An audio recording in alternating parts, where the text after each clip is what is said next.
You are now standing in a Constable painting. The view ahead of you is the one which inspired John Constable's most famous landscape painting, the Hay Wain. He painted the picture in the spring of 1821 in his London studio, and it was hung in the Royal Academy exhibition of that year. It shows a summer scene on the mill pond at Flatford. A hay wain or cart is pausing in the cool water to allow its wooden wheels to expand so the metal tyres can fit more securely.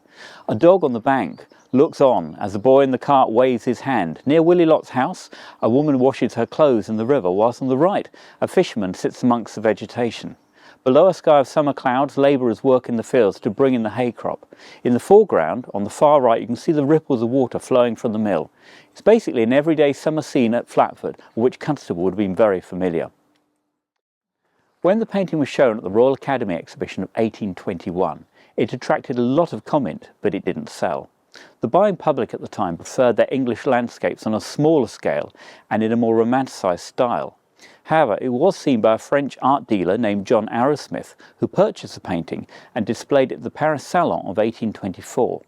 Here it gained a gold medal from the French king and was enthusiastically received by French artists who saw it as a romantic evocation of the English countryside. The painting went on to influence numerous artists, including the French Impressionists. This status ensured that the painting entered the national collection in the UK in the 1880s and became part of British art history and a national icon. Today, the National Trust actively manages the landscapes to reflect the view that Constable painted over 200 years ago. However, there is a balance between keeping the scene recognisable and allowing the landscape to change. For example, in the 1820s, the edge of the pond was bare through constant use. In contrast, the pond is no longer part of a working landscape, so the vegetation is allowed to grow for the benefit of wildlife.